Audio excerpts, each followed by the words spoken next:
Well, good morning to everyone.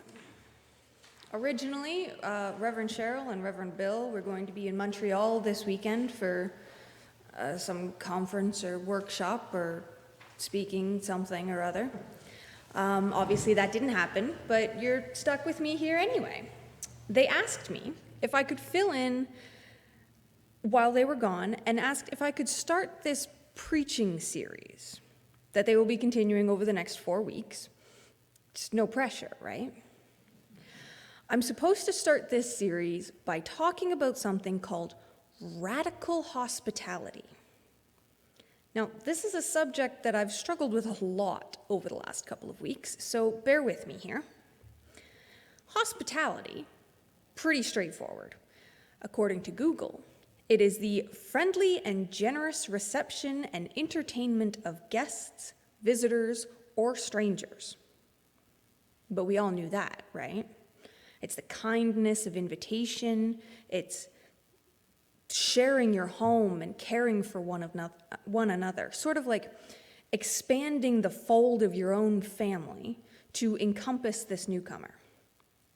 Now, I'm from the Maritimes, so it's an idea that's pretty hardwired into us. If company comes over and you don't immediately put on the kettle, I mean, what good are you? But then we come to the word radical, which is an extreme.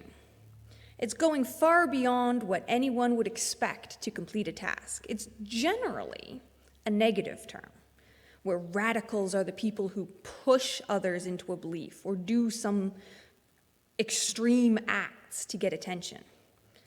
Again, I went off to Google, and it says, associated with political views, practices, and policies of extreme change, advocating extreme measures to retain or restore a political state of affairs, and favoring extreme changes in existing views, habits, conditions, or institutions.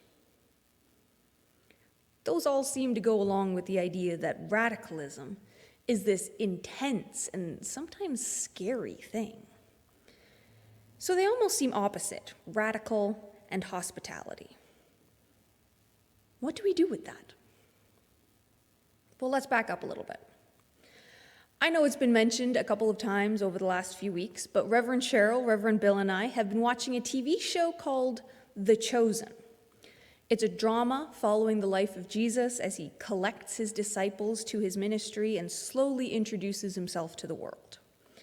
There's this scene near the end of the first season that really strikes me. I'm going to paraphrase it a little bit here, but I'm going to try to share it. Jesus is walking through town with his little band. He's got Simon and Andrew, he's got James and John and Mary, and he turns to see Matthew in his little tax collector's booth. Earlier on in the show, Simon and Matthew had a little bit of a spat. They really don't get along. They definitely aren't friends. But Jesus turns to Matthew, calls to him by name, and says, "Follow me." Simon runs up to Jesus and he says, "Do you even know who that is?" To which Jesus, of course, replies, "Yes." So Matthew comes running out of his little booth, deciding that he's going to give up all he has to follow Jesus, and Simon shakes his head, going, "I just don't get it. This is too different. You can't possibly mean him." To which Jesus says, as the music is getting this big crescendo and getting all exciting, he goes, "Get used to different." And that's the statement that I think completely encompasses this idea of radical hospitality. Jesus is calling us to take that normal, basic idea of hospitality and to shake it up. Be different. Do things outside of your comfort zone. In the passage that was read today, Jesus states a list of things that we are meant to be doing. And although it seems to be a fairly simple list, it's also incredibly comprehensive. He says, feed the hungry. And we go, of course. It means, feed the people that you see on the street who can't afford their own food. Feed the elderly who have been sort of left behind as things change.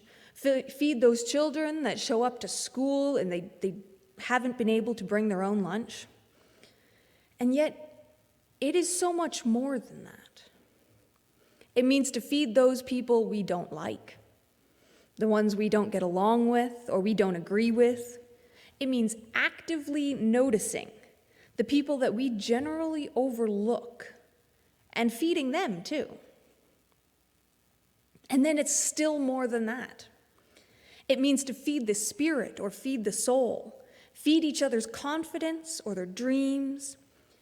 It means to be there, wholly and completely for each other, in the way that is most needed by each person. Jesus doesn't say judge them. He doesn't say rationalize who it is you're willing to feed. He just says feed. Feed them all. And then that's not all. He mentions clothing the naked, and that means all the naked. Console the mourning, all of the mourning. Look after the sick, visit the lonely, all of the sick, and all of the lonely. That is our job as Jesus' called disciples. We are called to provide radical hospitality to all. Now for the big part.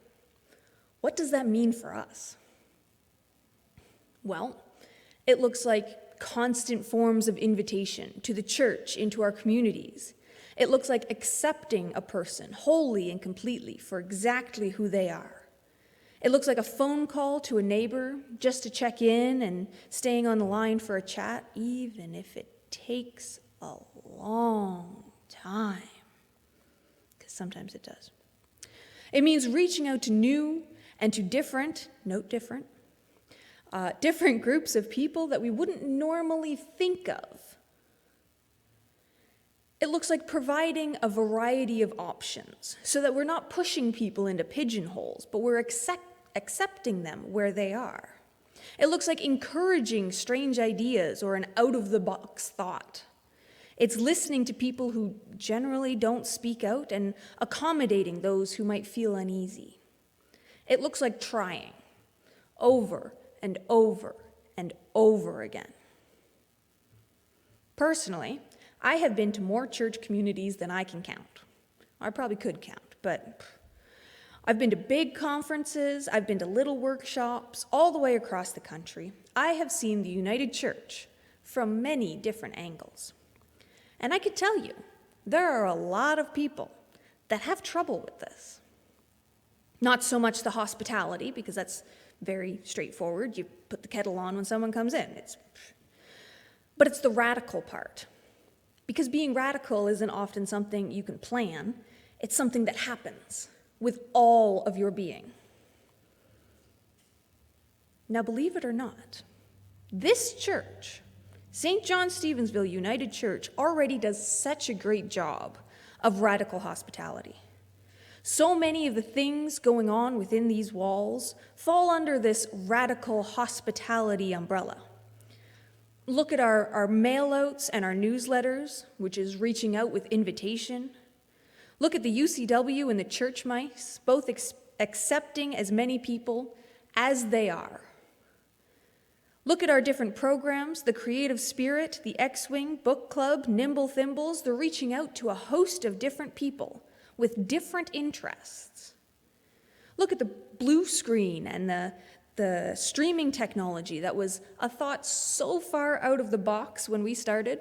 We never thought it would be as essential as it is now. Look at our lending library and our free puzzles in the hall, meant to minister to those people who need something to do alone for a while. Because not everything has to be big group related. Look at our choir, who is sharing their whole effort with us every single week, going above and beyond to bring us uplifting music. And look at our Bible studies, of which we currently have 2 going on, and they have different people in them. St. John Stevensville United Church is a congregation full of people who are willing to try new ideas, introduce new programs, invite new people, and go above and beyond the normal definitions of hospitality. simply because they know, deep down, that they are a congregation called by God and called by Jesus to minister to our world. And there is nothing that's going to hold them back. They are willing and able, and they are getting used to different. Now, radical hospitality isn't some badge you can earn or a trophy to put on display.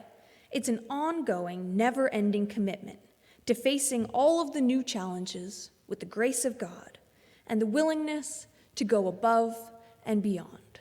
So I look forward to our church congregation as we go forward and we express our radical hospitality in as many new ways as we can get our hands on. Amen.